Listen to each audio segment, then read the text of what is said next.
मैं सेल्फ मीनू दास और मैं आपके लाई हूँ NCERT line by line revision. इससे पहले मैंने पार्ट 1 डाइजेशन एंड एब्जॉर्प्शन बना चुकी हूँ, ये पार्ट 2 है। तो चलिए स्टार्ट करते हैं।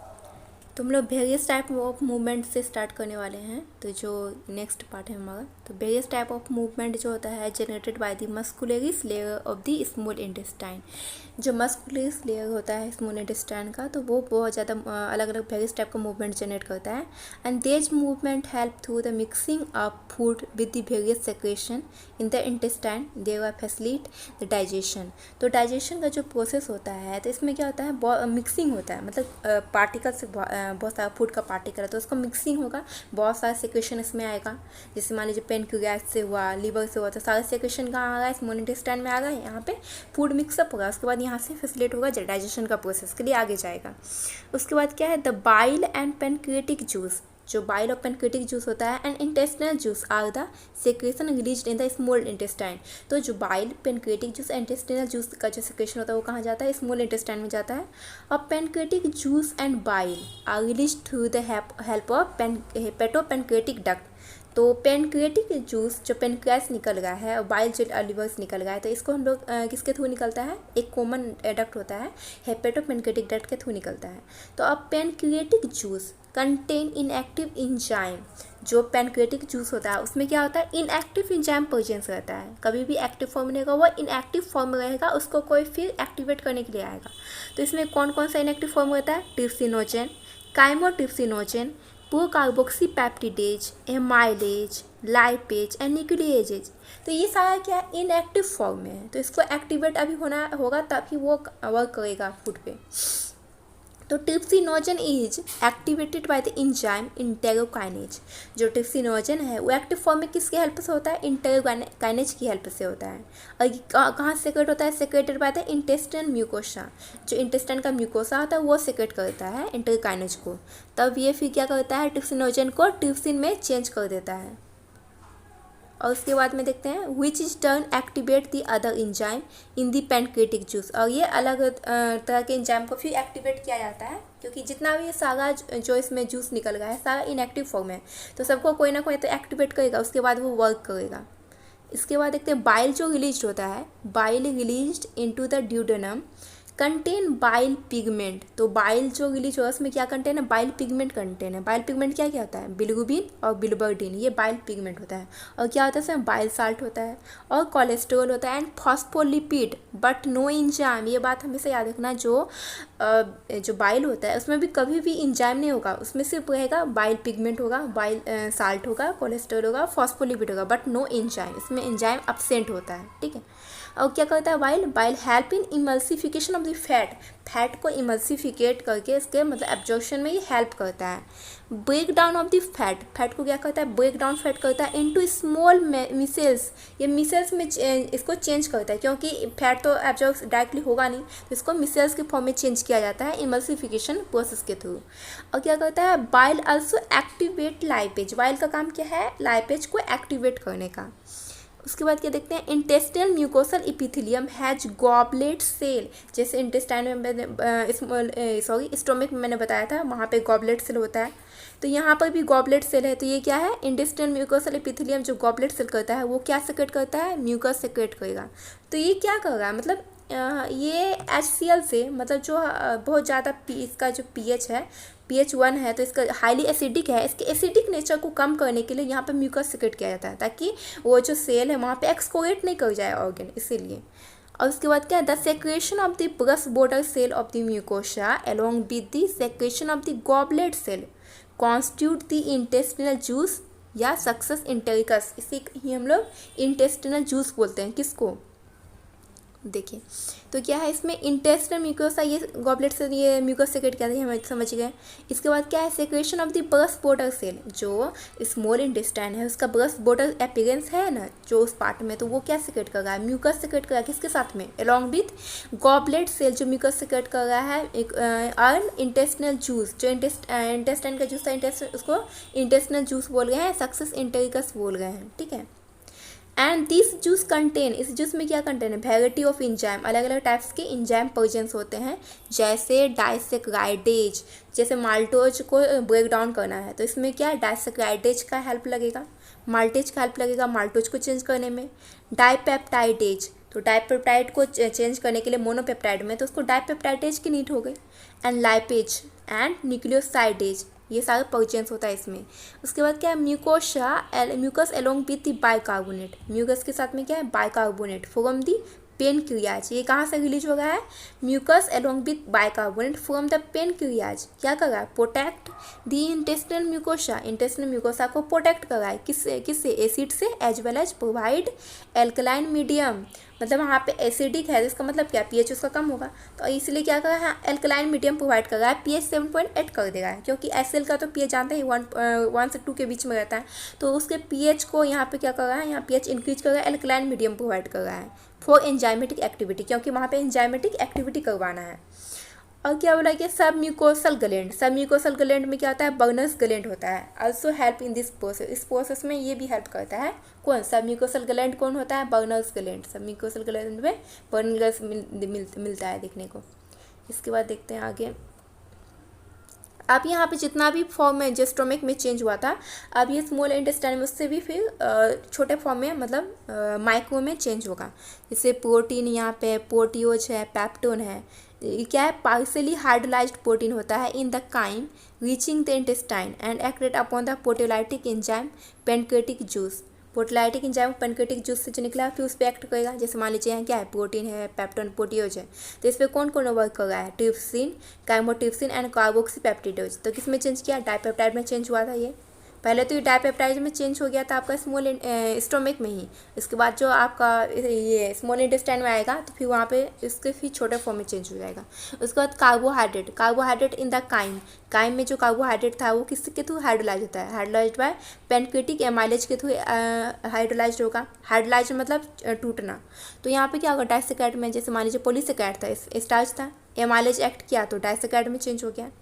इसके बाद में fat are broken down by lipase, fat किसके थ्रू ब्रोकन डाउन होगा, लाइपेज एक्ट करेगा with the help of bile and to di and monosaccharide. तो मैक्सिमम जो यहाँ पे मतलब टूट रहा है, हाइड्रोलाइज हो रहा है, तो ये मैक्सिमम जो पार्ट होता है ये स्मॉल इंटेस्टाइन में ही होता है, स्टोमक में उतना नहीं होता है, तब भी अपोक्स होता है, माउथ से ही स्टार्ट हो जाता है। अगर माउथ में हम लोग पूछा जाता है कि अगर एग्जाम में कि माउथ में किसका मतलब एब्जॉर्प्शन स्टार्ट हो जाता है, ये हाइड्रोलाइज किसका हाइड्रोलाइज होना स्टार्ट होता है, तो वो ये आपका स्टार्च होगा। जैसे मान लीजिए सिलेबरी एमाइलेज वहाँ पे आएगा, सिलेबरी एमाइलेज क्या करेगा, जो आपका सेक्राइड जो भी खाया गया है उसको फिर वो उसमें तोड़ देगा डाइसेक्राइड में। तो ये पहला स्टार्टिंग फेज जो होता है माउथ से स्टार्ट होता है। इसके बाद देखते हैं फैट में क्या होता है, फैट लाइपेज एक्ट करेगा तो डाइगिलसाइड में चेंज हो जाएगा, डाइगिलसाइड से फिर मोनोगिलसाइड में चेंज हो जाएगा। इसके बाद न्यूक्लियस आएगा, nucleus in the pancreatic juice, जो न्यूक्लियस होगा पेनक्रेटिक जूस में act on the nucleic acid पे वर्क करेगा एंड क्या चेंज कर देगा, न्यूक्लियोटाइड और न्यूक्लियोसाइड में। पहले न्यूक्लियोटाइड में चेंज होगा, उसके बाद न्यूक्लियोसाइड में। तो न्यूक्लिक एसिड आया था, उसके बाद न्यूक्लियस एक्ट किया उस पर, तो क्या बना न्यूक्लियोटाइड, फिर न्यूक्लियोटाइड पर न्यूक्लियोटाइडेज आएगा, न्यूक्लियोटाइडेज आएगा तो न्यूक्लियोसाइड में चेंज हो जाएगा।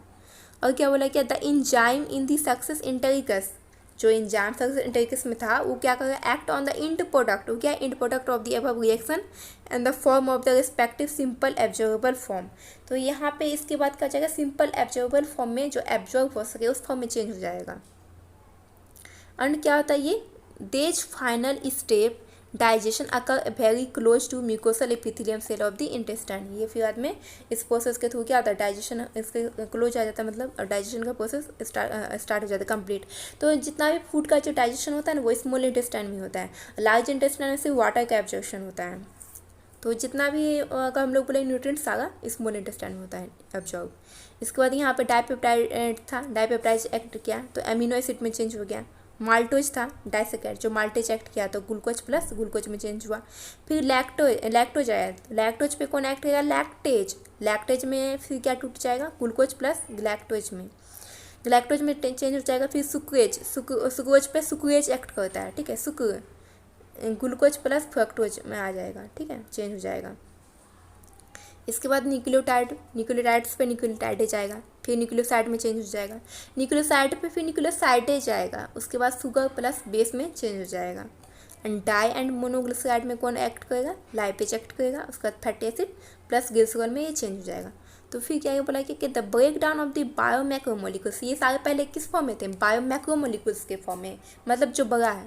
तो mention above occur in the duodenum region of the small intestine and the simple substance thus form absorbed in the jejunum and ileum region of the small intestine. तो यहाँ पे maximum absorption बोला गया ना, तो एब्जॉर्प्शन कहाँ पे ज़्यादा होगा है, जेजुनम और इलियम वाले पार्ट में यहाँ पे क्या होगा, एब्जॉर्ब हो जा रहा है। ठीक है, इसके बाद क्या, जो अनडाइजेस्टेड था, जो कि पूरी तरीके से डाइजेस्ट नहीं हो पाया, और अनएब्जॉर्ब सब्सटेंस है जो एब्जॉर्ब नहीं हुआ, तो ये कहाँ जाएगा, pass on to the large intestine में पास हो जाएगा। ठीक है, इसके बाद देखते हैं, तो यहाँ पे क्या है, no significant digestive activity occur in the large intestine, कोई भी सिग्निफिकेंट एक्टिविटी नहीं चलता है लार्ज इंटेस्टाइन डाइजेशन के प्रोसेस के लिए, जितना भी डाइजेशन होना था वो स्मॉल इंटेस्टाइन में हो चुका। ठीक है, the function of the large intestine are, क्या है लार्ज इंटेस्टाइन का, क्या फंक्शन है, वो एब्जॉर्ब कर लेगा कुछ वाटर मोलिकुल्स का एंड मिनरल्स एंड सर्टेन कुछ ड्रग, उसका ही ऑब्जर्व करेगा, and secretion of the mucus which help in adhering the waste and undigested particle together and lubricating it for easy passage. जैसे मान लीजिए जितना भी अनऑब्जर्व्ड सब्सटेंस था, तो उसको एक जगह, मतलब उसमें म्यूकस सेक्रेट होता है ताकि उसको एक जगह से वेस्ट को एक जगह से मतलब दूसरी जगह फैसिलेट कर सकें। तो ये इजी पैसेज के लिए यहाँ पे म्यूकस सेक्रेट होता है। ठीक है, मतलब वो क्या करता है कि म्यूकस करता है किसी चीज़ को मुलायम करने का काम, ये याद रखना। उसके बाद क्या था, undigested unabsorbed substance cold faeces, जो अनअब्जॉर्ब्ड अनडाइजेस्ट था उसको क्या बोलते हैं, फीसेज बोलते हैं। ठीक है, इंटर इनटू द सीकम, जो कहाँ इंटर किया, सीकम में किया, लार्ज इंटेस्टाइन के of the large intestine through ileocaecal valve, इसमें भी एक वाल्व रहता है जो कि बैक फ्लो को प्रिवेंट करता है, बैक फ्लो नहीं होने के लिए, इसलिए यहाँ पर भी इलियोसिकल वाल्व होता है, which prevent the back flow of the fiscal matter, जो फिशियल मैटर है उसको बैक फ्लो से रोकने के लिए। It is temporarily store in the rectum till defecation, जब तक बाहर नहीं निकले तब तक ये कहाँ पर रहता है, रेक्टम में टिल डिफिकेशन तक स्टोर रहता है। ठीक है, उसके बाद क्या है, activity, the activity of the gastrointestinal tract are under neural and hormonal control for proper coordination of the different part। जैसे मान लीजिए किसी को अर्जेंट डिजायर होगा, उसका सीएनएस मतलब मैसेज भेजेगा, किसी को बाथरूम जाना है, कुछ भी होता है उसको, तो सीएनएस सीधे वहाँ से एक्टिविटी काम करता है। तो ये कैसा एक्टिविटी, न्यूरल है, तो किसी को अर्जेंट डिजायर जब होता है तब वो जाता है, तो इससे क्या है, ये सारा न्यूरल और हार्मोनल कंट्रोल पे होता है। ठीक है, डिफरेंट पार्ट पे। उसके बाद क्या है, the site and smell and the presence of food in the oral cavity can stimulate the secretion of the saliva. इसके बाद क्या, presence of food in the oral cavity, जैसे मान लीजिए कभी कभी क्या होता है, किसी बहुत सारी लड़कियों को मतलब इमली का नाम सुनते ही मुंह में पानी आ जाता है। अब बहुत सारे जो उसको अच्छा फूड लगता है, किसी का सेंट कहीं पे कुछ बन रहा हो तो इसको स्मेल से ही उसके मुंह में पानी आने लगता है। तो ये सारा क्या है, मतलब इस एक स्मेल के कारण वो मतलब उसे अटैक्ट हो जाता है। ठीक है, इसके बाद क्या है, gastric and intestinal secretion are also, जो गैस्ट्रिक से इंटेस्टिनल सेक्रेशन होता है और similarly stimulated by the neural signal, ये क्या, न्यूरल सिग्नल भेजा जाता है। ठीक है, muscular activity and different part of the alimentary canal. तो ये सारा क्या है, मतलब जितना भी हम लोग प्रोसेस करते हैं ना, ये सारा न्यूरल कंट्रोल से ही सब अटैच होता है। ठीक है, and the muscular activity of different part of the alimentary canal, जैसे एलिमेंट्री कैनाल का बहुत सारा मस्कुलर एक्टिविटी होता है, उसके थ्रू मॉडरेट क्या होता है, न्यूरल मैकेनिज्म के थ्रू, हम लोग नहीं कर सकते, वो न्यूरल मैकेनिज्म के थ्रू होता है, and both local and through CNS. ठीक है, hormonal control and the secretion of the digestive juice is carried out by local hormone and produce by the gastric and intestinal mucosa, किसके through produce होता है, gastric and intestinal mucosa के through. इसके बाद हम लोग कुछ कैलोरिफिक वैल्यू के यहाँ पे देखेंगे।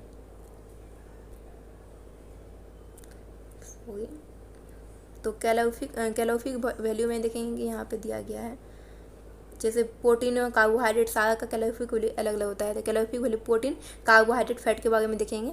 तो इसमें दिया गया the energy requirement of animals and the energy content of food, मतलब हर जितना भी फूड है सबका क्या होता है, एनर्जी रिक्वायरमेंट, मतलब सबका अलग अलग कैलोरी होता है। ये जैसे प्रोटीन का कैलोरी अलग होता है, कार्बोहाइड्रेट का अलग होता है, फैट का अलग होता है। तो are expressed in term of measure of heat energy, इसको हम लोग कैसे मेजर करते हैं, हीट एनर्जी के बेसिस पे।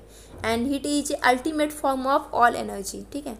This is often measured as calorie, इसको मतलब हमें यूजुअली कैलोरी के रूप में मेजर करते हैं या जूल के फॉर्म में, which is the amount of the heat energy required to the rise the temperature 1 kilogram water by 1 degree Celsius, ठीक है। Since this value teeny amount of energy and physiologists commonly use the kilo calorie, physiologist जो होते हैं वो क्या use करते हैं, kilo calorie को, किलो जूल को यूज करते हैं, ठीक है। 1 किलो कैलोरी का मतलब क्या होता है, is the amount of energy required to raise the temperature of 1 kilogram of water by 1 degree Celsius.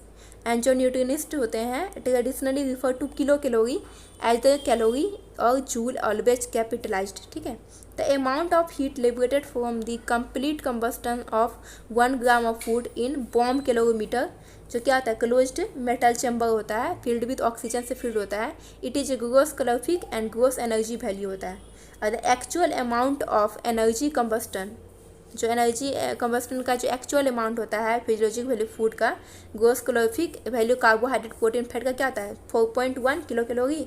किसके लिए, कार्बोहाइड्रेट के लिए। प्रोटीन के लिए कितना होता है 5.65 किलो कैलोरी पर ग्राम, और फैट के लिए कितना होता है 9.45 कैलोरी पर ग्राम, ठीक है, respectively. Where as the physiologic value, अगर फिजियोलॉजिक वैल्यू हम लोग इसके लिए देखें तो फिर क्या होता है 4 लेते हैं 4 किलो कैलोरी, और उसके बाद में पर ग्राम एंड 4 किलो कैलोरी। तो यहाँ पे क्या, जो हम लोग की बात करें कार्बोहाइड्रेट प्रोटीन का, कार्बोहाइड्रेट प्रोटीन का वैल्यू कितना है 4 है, ठीक है, किलो कैलोरी पर ग्राम। अगर फैट का बात करते हैं फैट का 9 किलो कैलोरी पर ग्राम होता है रेस्पेक्टिवली, ठीक है। अब इसके बाद हम लोग एब्जॉर्प्शन देखते हैं डाइजेस्टिव प्रोडक्ट का। तो absorption of the digestive product कैसे कैसे होगा है, तो absorption is the process by which the end product of digestion pass through the intestinal mucosa into the blood और लिम्फ। तो जितना भी डाइजेशन का जो लास्ट एंड प्रोडक्ट होता है जो एब्जॉर्ब होना हुआ रहता है वो कहाँ जाएगा, ब्लड में जाएगा, अदरवाइज लिम्फ में जाएगा। It is carried out bye passive active and facilitated transport mechanism. तो ये कैसे हमारा जो बॉडी में जो ब्लड हो या लिम्फ हो, फूड का जो डाइजेशन होता है एब्जॉर्ब होता है वो किसके थ्रू होता है, 3 ही प्रोसेस होता है, एक होता है पैसिव, एक होता है एक्टिव, एक होता है फैसिलिटेड ट्रांसपोर्ट मैकेनिज्म। जो पैसिव होता है उसमें एनर्जी का रिक्वायरमेंट नहीं होता है, एक्टिव में एनर्जी का रिक्वायरमेंट होता है, और फैसिलिटेड में भी एनर्जी का रिक्वायरमेंट नहीं होता है। तो small amount of monosaccharide like glucose, amino acid and some electrolytes like chloride ion generally absorbed by simple diffusion। अगर कभी भी ये पॉइंट आ रहा है स्मॉल अमाउंट में तो हमेशा आप कहाँ पे जाओगे, सिंपल डिफ्यूजन में जाओगे। अगर बोल रहा है क्वेश्चन में, अगर बोलेगा कि स्मॉल अमाउंट ऑफ मोनोसेक्राइड बोलेगा या small amount of glucose amino acid are absorb by, तो आप कहाँ पे टिक कीजिएगा, सिंपल डिफ्यूजन में। अगर बोल रहा है the passage of the substance into the blood depend upon the concentration gradient, ये जितना भी जो हमारा बॉडी में एब्जॉर्ब होगा ये कंसंट्रेशन ग्रेडियंट पर डिपेंड करता है। जब भी अगर हम लोग सिंपल की बात करते हैं ना तो वो क्या होता है हाई टू लो जाता है, ठीक है, हाई टू लो जाएगा तो वो होता है सिंपल डिफ्यूजन के थ्रू। यहाँ कंसंट्रेशन ग्रेडियंट के मतलब होता है एक वर्स होता है, मतलब एक अगेन ये तो पैसेज क्या होगा, कंसंट्रेशन ग्रेडियंट पर डिपेंड कर रहा है। हाई टू लो जाता है तो उसमें एनर्जी रिक्वायरमेंट नहीं होता, वो सिंपल डिफ्यूजन के थ्रू एब्जॉर्ब हो जाता है। इसके बाद देखें हाउ एवर सम सब्सटेंस, कुछ सब्सटेंस हो जैसे मान लीजिए glucose amino acid are absorb with the help of carrier protein, और कभी क्या होता है कैरियर प्रोटीन के थ्रू भी होता है transport. And this mechanism is called facilitated transport, इसको क्या बोलेंगे, फैसिलिटेड ट्रांसपोर्ट बोलेंगे। जब भी अगर कैरियर प्रोटीन की बात कर रहे हैं ना तो यहाँ पर दो कंडीशन आ सकता है। अगर कैरियर प्रोटीन है तो 2 कंडीशन हो सकता है, एक्टिव या फैसिलिटेड ट्रांसपोर्ट। एक्टिव और फैसिलिटेड में क्या डिफरेंस है, एक्टिव में डिफरेंस ये है कि उसमें एनर्जी लगेगा, फैसिलिटेड में डिफरेंस ये है कि उसमें विदाउट एनर्जी का लगेगा लेकिन एक कैरियर प्रोटीन होना चाहिए, उसके थ्रू हो जाएगा, ठीक है। And this mechanism facility transport करते हैं। तो फ्रक्टोज से याद रखना, फ्रक्टोज जो एब्जॉर्ब होता है वो फैसिलिटेड से होता है, तो एफ से फ्रक्टोज, एफ से फैसिलिटेड, ये तो आपका ट्रांसपोर्ट याद रखिएगा। इससे मतलब आप याद रख सकते हैं दोनों का नाम क्या है, एफ से फ्रक्टोज, एफ से फैसिलिटेड। इसके बाद देखते हैं transport of water. Transport of water depend upon the osmotic gradient. तो अगर वाटर का जो ट्रांसपोर्ट होता है ना उसके लिए क्या रिक्वायरमेंट होता है, ऑस्मोटिक ग्रेडियंट, एक ग्रेडियंट के थ्रू ट्रांसपोर्ट होता है। तो एक्टिव ट्रांसपोर्ट क्या होता है, अगर अगेंस्ट दी कंसंट्रेशन ग्रेडियंट। जब भी हम लोग अगर एक्टिव की बात करते हैं तो ये क्या होता है, अगेंस्ट होता है। ये कब कैसे ट्रांसपोर्ट होगा, लो टू हाई, ये हमेशा लो टू हाई होता है एक्टिव ट्रांसपोर्ट का जो ट्रांसपोर्ट होता है। अगेंस्ट होता है कंसंट्रेशन ग्रेडियंट के। अगर वो पैसिव होता है तो पैसिव में वो अलोंग होता है, अलोंग दी कंसंट्रेशन ग्रेडियंट, और एक्टिव होता है अगेंस्ट दी कंसंट्रेशन ग्रेडियंट। तो पैसिव क्या होता है, पैसिव हमेशा हाई टू लो जाता है, और एक्टिव हमेशा क्या आता है, लो टू हाई जाएगा। ठीक है, इसके बाद देखते हैं हम लोग, इसके बाद क्या है, various nutrients like amino acid. Various यहाँ पे क्या आ रहा है word, various nutrient like amino acid, monosaccharide like glucose, electrolytes like sodium ion and absorbed in the blood by this mechanism. अगर वेरियस टाइप्स का अगर बात हो रहा है तो यहाँ पे हम लोग एक्टिव में जाएगा, अगर स्मॉल अमाउंट बोलता है तो वो हम लोग पैसिव में चल जाते हैं। And fatty acid and glycerol being insoluble, क्या होता है, ये तो इनसॉल्यूबल होता है। And can not be absorbed into the, इसको सीधे हम लोग एब्जॉर्ब नहीं कर सकते हैं, इनटू द ब्लड में ट्रांसपोर्ट नहीं कर सकते, इसलिए इसको क्या होता है, पहले इसको हम लोग दूसरे प्रोसेस से किया जाता है ट्रांसपोर्ट। पहले क्या करेगा, they are first incorporated into small droplet. इसको पहले जो फैटी एसिड था उसको फैट को पहले स्मॉल ड्रॉपलेट में चेंज करेंगे, जिसको हम लोग क्या बोलते हैं, मिसेल्स बोलते हैं, which is move into the intestinal mucosa. जहाँ ये कहाँ जाएगा, इंटेस्टाइनल म्यूकोसा में जाएगा। They are reformed into very small protein coated fat globules. किस में चेंज हो रहा है, small protein coated fat globules में चेंज हो रहा है, जिसको हम लोग क्या बोलते हैं, काइलोमाइक्रोन बोलते हैं। ठीक है, which are transported into the lymph, जो क्या हो जाएगा, फिर लिम्फ में जाकर ट्रांसपोर्ट हो जाएगा लिम्फ वेसल्स में, जिसको लैक्टियल बोल रहे हैं, in the Bhilai, small intestine का भिलाई में जाके लैक्टियल में एब्जॉर्ब हो जाएगा। देज lymph vessels ultimately release absorb substance into the blood stream. तो ये क्या होगा, लिम्फ से यहाँ पे अल्टीमेटली कहाँ जा रहा है, ब्लड में ही जाएगा। तो ये क्या हुआ, इनडायरेक्ट प्रोसेस हुआ। तो जितना भी हम लोग सब्सटेंस देखे वो सब क्या था, सब डायरेक्टली ब्लड में एब्जॉर्ब हो जा रहा था, लेकिन जो फैट होगा ये डायरेक्टली एब्जॉर्ब नहीं होता है। ठीक है, तो एब्जॉर्प्शन क्या हुआ यहाँ पे, absorption of substance take place in different part of the alimentary canal, like mouth में हुआ कुछ सब्सटेंस का एब्जॉर्प्शन, एंड कुछ स्टोमक में हुआ, स्मॉल इंटेस्टाइन में हुआ, एंड लार्ज इंटेस्टाइन में हुआ। However maximum absorption occur in the small intestine. तो हम लोग यहाँ पे जितना भी पढ़े हैं पूरा पार्ट में, हम लोग इसका पार्ट 1 पार्ट 2 में, तो हम क्या समझ में आ रहा है कि सबसे ज़्यादा जो एब्जॉर्प्शन हो रहा है वो हमें स्मॉल इंटेस्टाइन में देखने को मिल रहा है। इसमें कुछ समरी दिया गया है, इस पार्ट में हम लोग टेबल देखेंगे एनसीईआरटी का। तो देखिए यहाँ क्या है, माउथ में पहला एब्जॉर्प्शन हुआ था, उसके बाद स्टोमक, उसके बाद स्मॉल इंटेस्टाइन, लार्ज इंटेस्टाइन में। तो स्मॉल इंटेस्टाइन में क्या हुआ था, ड्रग कुछ हुआ था in contact with the mucosa. जैसे होम्योपैथी के जो वो टैबलेट आते हैं ना छोटे छोटे, तो वो क्या होता है, मुंह में लेते ही वो मतलब एब्जॉर्ब हो जाता है। ठीक है, तो वो उस टाइप का ड्रग्स होता है जो कि एब्जॉर्ब हो जाता है माउथ में। And lower side of the tongue में are absorb into the blood capillary lining the them. मतलब जो हमारा टंग में जो ब्लड कैपिलरी होता है, तो कुछ टाइप के ड्रग्स होते हैं वहाँ पे जाते जाते एब्जॉर्ब हो जाता है और ब्लड में वहाँ पे चल जाता है। ठीक है, इसके बाद स्टोमक में देखते हैं तो एब्जॉर्प्शन ऑफ द वाटर का एब्जॉर्प्शन होता है। सिंपल शुगर, जो सिंपल शुगर एल्कोहल का कहाँ पे होता है एब्जॉर्प्शन, स्टोमक में। अगर स्मॉल इंटेस्टाइन की बात करते हैं तो यहाँ पे प्रिंसिपल ऑर्गन, ये क्या है, प्रिंसिपल ऑर्गन होता है एब्जॉर्प्शन का न्यूट्रिएंट्स का। And the digestion is completed here. अगर हम लोग डाइजेशन की बात करते हैं कि डाइजेशन का प्रोसेस कहाँ पे कंप्लीट हो रहा है, तो हम लोग स्मॉल इंटेस्टाइन में जाएंगे। Completed here and the final product of the digestion such as glucose, fructose, fatty acid and glycerol, amino acid are absorb through the mucosa into the blood stream and the lymph. तो blood stream and lymph में यहाँ पे कहाँ हो रहा है, small intestine के part में हो रहा है।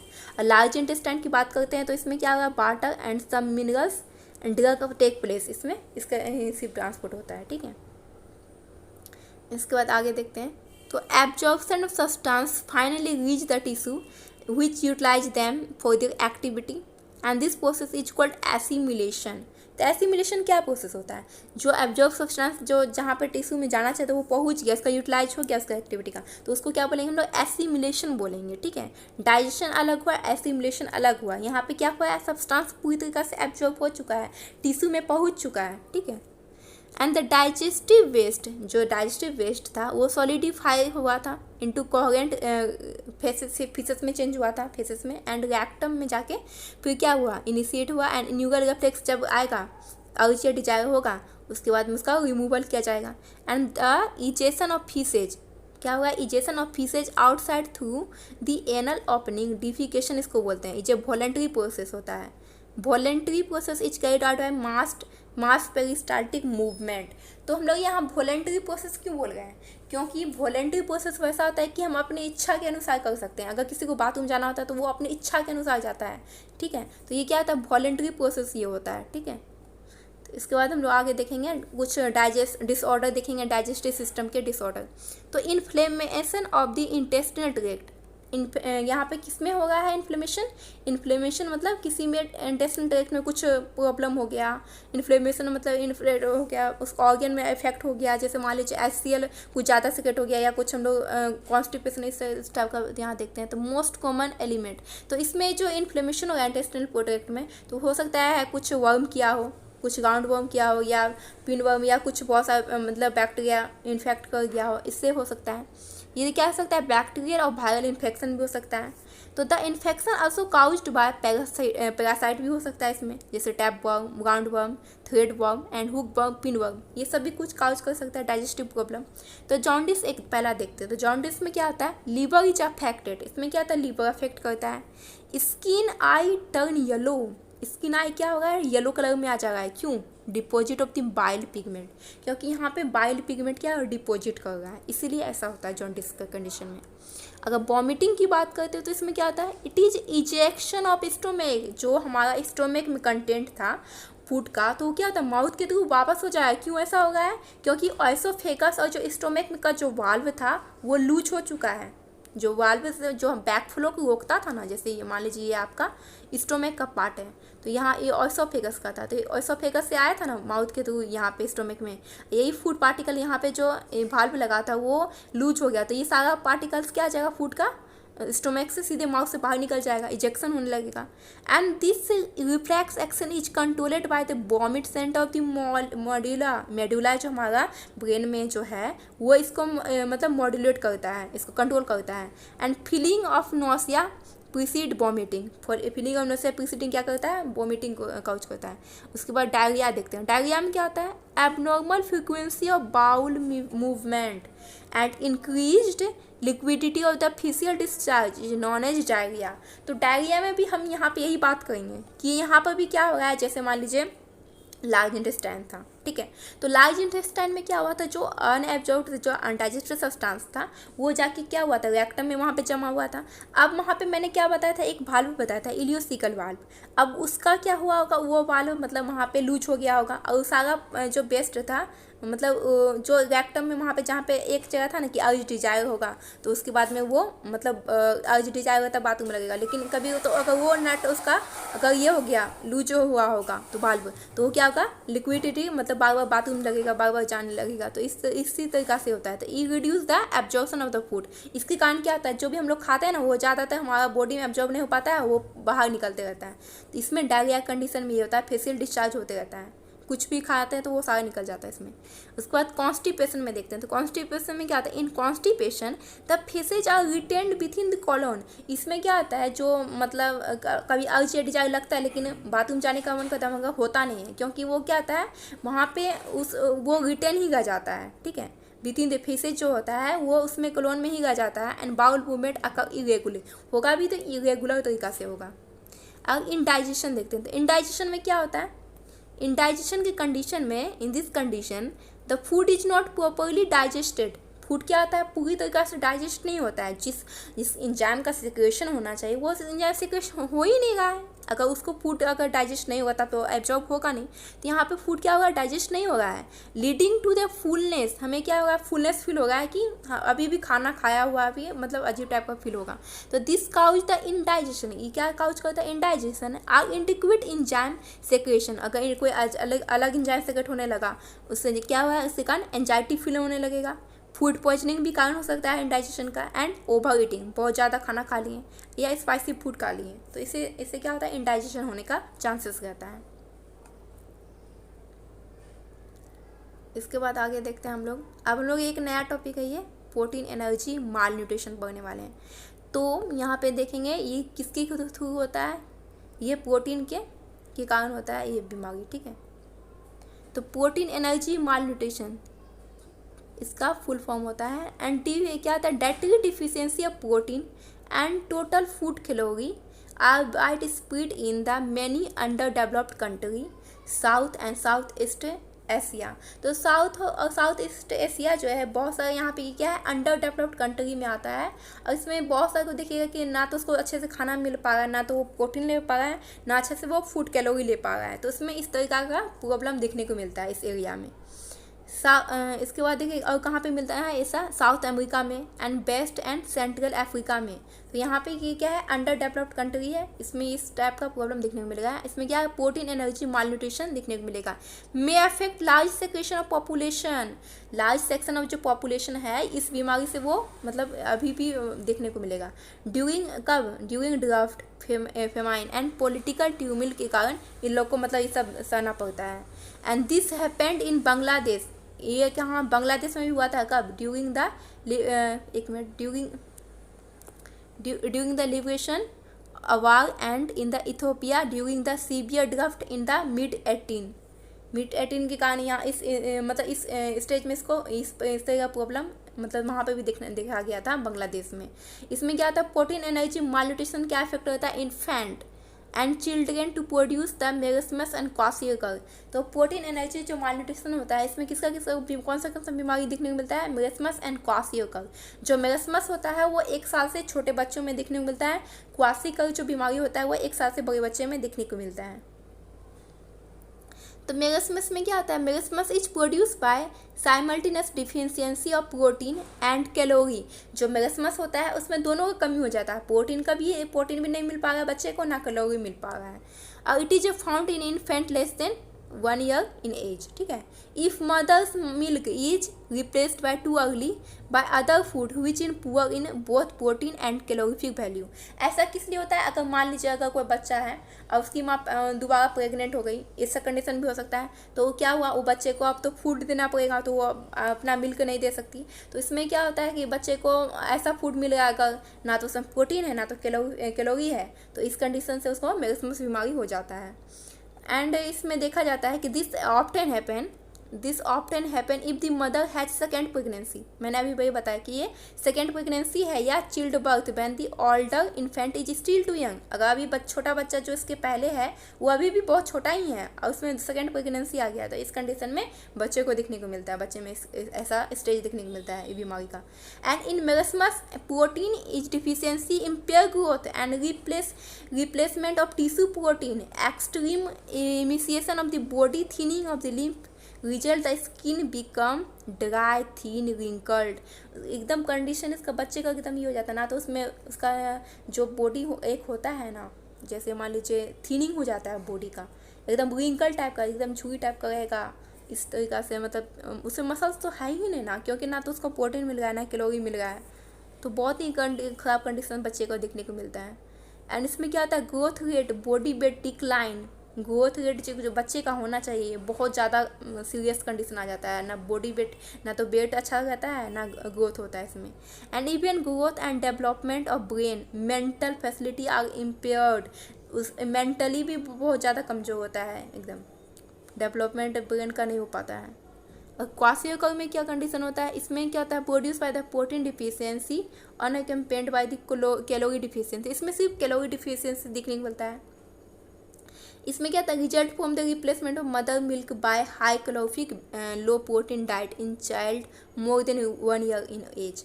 अगर मान लीजिए क्या होगा इसमें कि माँ का मिल्क को छुड़ा कर इसको हाई कैलोरी लो प्रोटीन, जिसमें कैलोरी ज़्यादा हो प्रोटीन कम हो, इस टाइप का डाइट उसका दिया जा रहा है। तो इसमें केस में होगा ये 1 साल से बड़े बच्चे में इस टाइप का देखने को मिल रहा है। तो लाइक मेरेस्मस की बात करते हैं तो क्वासियोकर में क्या देखने को मिलता है, सो बेस्टिंग ऑफ मसल्स, इसमें मसल्स होगा मगर कम होगा, बेस्टिंग ऑफ मसल्स देखने को मिलेगा। थिनिंग ऑफ लिम्फ क्या होगा, थिनिंग ऑफ लिम्फ मिलेगा। And fell off the growth and brain development, इसमें भी ग्रोथ और ब्रेन डेवलपमेंट नहीं देखने को मिलता है, मतलब होता ही नहीं है। And but unlike the marasmus some fat is still left under the skin. अगर हम लोग कंपेरिजन करेंगे मेरेस्मस का क्वासियोकर में, तो क्वासियोकर में कुछ फैट आपको दिखने को मिलेगा, लेकिन मेरेस्मस तो वो भी नहीं देखने को मिलेगा। बहुत ही सीवियर कंडीशन है ये सब बीमारी है। And moreover the extensive oedema swelling of the body part are seen देखने को मिलेगा, ओएडेमा टाइप का देखने को मिलेगा। तो ये रहा आज का टॉपिक। अगर वीडियो अच्छा लगा तो प्लीज़ लाइक शेयर सब्सक्राइब करना। Till then take care.